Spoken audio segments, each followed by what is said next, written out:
Alors, je voudrais seulement dire deux petits points. Par ailleurs, bon, je suis tout à fait d'accord avec l'accumulation des niveaux de preuve. On a la plausibilité biologique, on a les résultats qui ont été montrés dans Proactive, et on a ces résultats d'une étude de cohorte. Maintenant, je voudrais attirer l'attention sur le plan de l'épidémiologie du cancer de la vessie sur quelques points. Si on se réfère aux données du CLARA pour l'année 2008, dans l'Europe à 27, l'incidence du cancer de la vessie, c'est 28,3 sur 100 000. En France, c'est un peu plus faible, mais c'est le même ordre, c'est 23,3. Ce qui fait, si on répercute les résultats de KPNC cohorte là-dessus, ça nous donne un risque attribuable qui est de l'ordre de 6 cas pour 100 000. Je veux dire par là que je ne suis pas persuadé qu'il y ait une grande urgence à tout arrêter avant d'avoir les résultats de l'étude au moins de la CNAM. On a demandé une étude à la CNAM.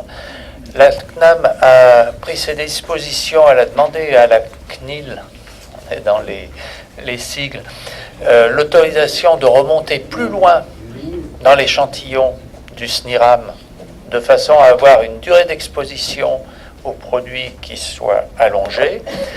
Et cette étude de la CNAM, je pense qu'elle va avoir une qualité épidémiologique qui est finalement très grande. On peut lui reprocher de ne pas être aussi bien ajustée que l'étude de KPNC parce qu'on ne dispose pas, par exemple, du tabagisme.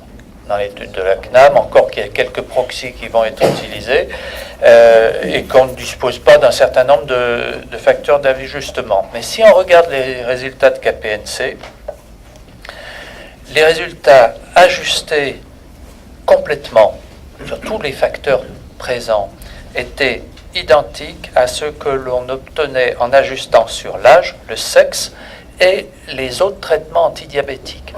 Ça, on l'a dans la base de données de l'assurance maladie. Donc, et quand on regarde les facteurs vraiment significatifs, les plus forts dans le modèle de l'étude KPNC, qu'est-ce qu'on va trouver? L'âge, avec un hazard ratio qui va de 4,4 quand on prend 59 ans par rapport à 49, à 19,2 quand on prend les plus âgés par rapport à la tranche 40-49. Ça, c'est le premier. Le sexe, avec un hazard ratio de 5,1 pour les hommes par rapport aux femmes. Et avec le tabagisme, on tombe à 1,4.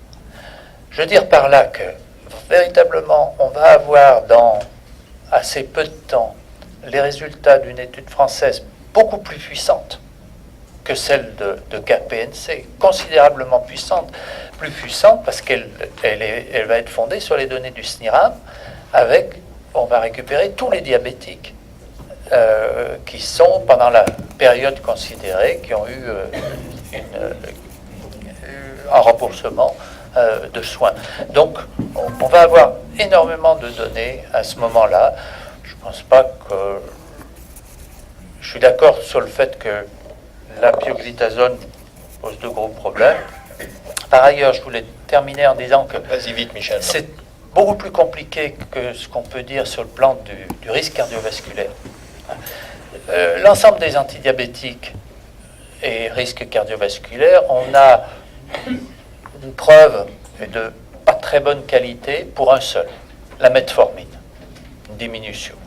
Et ça dépend si elle est associée ou non à une sulfonylurée.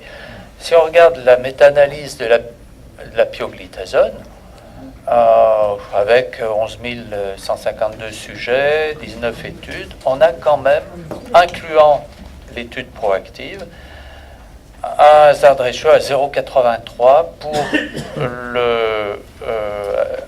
avec un intervalle de confiance de 0,72 à 0,95 pour un critère qui est décès, infarctus non mortel ou AVC non mortel. Donc, critère très dur, cardiovasculaire.